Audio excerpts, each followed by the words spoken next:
কাজ করতে পারছে, এই ইট এমনি এমনি উঠে আসতেছে, কাজটা করতে হালকা, সিমেন্ট ভালো ভালো মতন কাজ করতে পারে না, ইট এমনি এমনি উঠে আসছে। আর এই যে কি নাম আপনার? আমার নাম শহীদুল ইসলাম। শহীদুল ইসলাম। আচ্ছা, এই কাজের দায়িত্বে কারা ছিল? কাজের দায়িত্ব ছিল মান্নান ডাক্তার, মান্নান ডাক্তার। বাড়ি কোথায়? বাড়ি বাগবাড়ি। এখানে সামনে একটু ভালো করে দিবার আমরা কথা বলতেছি, কোনো রকম ঢালাই করে ভালো ঢালাই করে করে দিবে, যদি একটু দিয়ে দিত তাহলে তাহলে শক্ত হইতো, কোনো রকম করে দিয়ে চলে গেছে, ইট এমনি উঠে যায়। তাহলে এটা একটা গাড়ি তোলা। আমরা বলছিলাম যে মাথাটা একটু ফার করে ভাগ দিয়ে করে দিতে ওরা এই কিংবা মাথাটা ওই ওই পর্যন্ত লাগাই দিন, কিন্তু ওটা দেয় নাই। আমাদের মাপ ছিল এই পর্যন্ত, ওই পর্যন্ত ছিল। হ্যাঁ, আমাদের মাপ ছিল এই যে কাজ এতটুকু। করে দিয়ে যায় নাই, এটুকু না করে দিয়ে ওরা চলে গেছে ওইখান থেকে মেকআপ দিয়ে। মোহাম্মদ ইসমাইল হোসেন। ওই দেখেন এমনি উঠে যায়।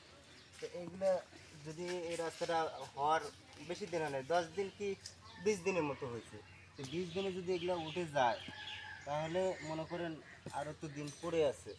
তাহলে এইসব যদি এইভাবে কাজ হয় তাহলে আমরা এইভাবে চলবো কীভাবে? দুদিন পরে তো এটা ভেঙে পড়ে যাবে, ঠিক না? এটা পড়ে যাবে। তাহলে এটা যে কাজটা করলো ওরা, কি কত টাকা বাজেট আসলো, কি আসলো না আসলো কেউ জানেও না, শোনে না, ওরা মন মতো আসিয়া কাজ করে চলে গেছে। আমরা এইটুকুই এই কাজটা জানি। কারা করছে? না, এটা আমি জানি না। এলাকার কে ছিল? এখানে এই কাজটা নিয়ে এসেছিল আমাদের এই যে মান্নান চাচা, ডাক্তার কাজে। আর কন্ট্যাক্ট কে ছিল আমরা সঠিক জানি না।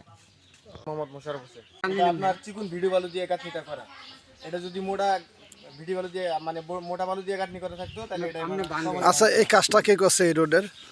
এই রোডের কাজ করছে বলতে আপনার এটা দায়িত্ব ছিল এই যে মান্নান ডাক্তার, উনি দায়িত্ব ছিল বাগবাড়িতে। আমরা ভাঙবেন আমরা খারাপ এটা হাত দিয়ে ভেঙে দিতেছে। এটা হলো পুরাটাই আপনার চিকুন মানে ভিডিও বালু দিয়ে তো ইয়া করা, কাটনিটা দেওয়া।